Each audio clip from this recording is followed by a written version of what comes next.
কবিতাটো শেহতীয়াকৈ মোৰ দৈনন্দিন বাৰ্তা কাকতত প্ৰকাশিত হৈছে। কবিতাটোৰ শিৰোনাম বিদায় বুলি কেনেকৈ কওঁ। এৰা এৰি খুব কম দিন হৃদয়ৰ কপটতা বিসৰ্জন দিওঁ আহা। তুমি মোৰ বাবে এডাল বটগছ সীমাবদ্ধ গতি স্তব্ধ ক্ষণিকতে অতদিনে অদৃশ্য তোমাৰ মনৰ জোনাক। ধন্যবাদ। কবিতাটিৰ শিৰোনাম বিদায়। বিদায় এক শব্দ হৃদয়ংগমত নিহিত গূঢ়াৰ্থ। শব্দ অবিহনে অসম্ভৱ সাহিত্য। শব্দৰ বিলোপ হ'লেও চলি থাকিব সাহিত্য। তিষ্ঠি থাকিব পৰম্পৰা।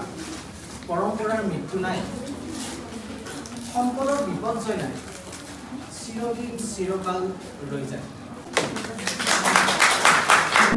এয়া আছিলে আমাৰ কটন বিশ্ববিদ্যালয়ৰ অসমীয়া বিভাগৰ সন্মানীয় বাইদেউ ডক্টৰ কল্পনা শৰ্মা কলিতা বাইদেউৰ বিদায় অনুষ্ঠান।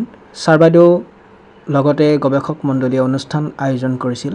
তাৰ লগতে আমি বিদায়ী বেটছ অৰ্থাৎ কটন বিশ্ববিদ্যালয়ৰ অসমীয়া বিভাগৰ স্নাতকোত্তৰ চতুৰ্থ ষান্মাসিকৰ ছাত্ৰ ছাত্ৰীসকলেও এক অনুষ্ঠান আয়োজন কৰিছিলোঁ। তাৰ দৃশ্য আগতীয়াকৈ আমি দেখুৱালোঁ। এই অনুষ্ঠানৰ যোগেদি বাইদেউক সম্বৰ্ধনা সম্ভাষণ তথা শ্ৰদ্ধা জনোৱা হয়। বাইদেউৰ আগন্তুক জীৱনৰ বাবে শুভকামনা জ্ঞাপন কৰাৰ লগতে বাইদেউৰ সুস্বাস্থ্য আৰু দীৰ্ঘায়ু কাম্য কৰিলোঁ।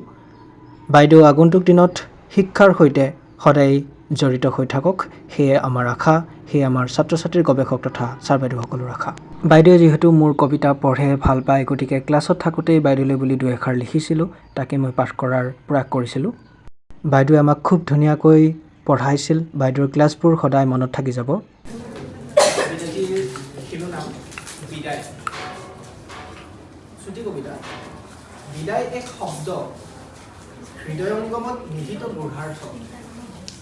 শব্দ অবিহনে অসম্ভৱ সাহিত্য। শব্দৰ বিলোপ হ'লেও চলি থাকিব সাহিত্য। তিষ্ঠি থাকিব পৰম্পৰা। পৰম্পৰাৰ মৃত্যু নাই। সম্পদৰ বিপৰ্যয় নাই। চিৰদিন চিৰকাল ৰৈ যায়। এইখিনিয়ে আছিলে কবিতাটো। ভিডিঅ'টি শ্বেয়াৰ কৰিবলৈ নাপাহৰিব। আকৌ অন্য এটি ভিডিঅ'তে লগ পাম।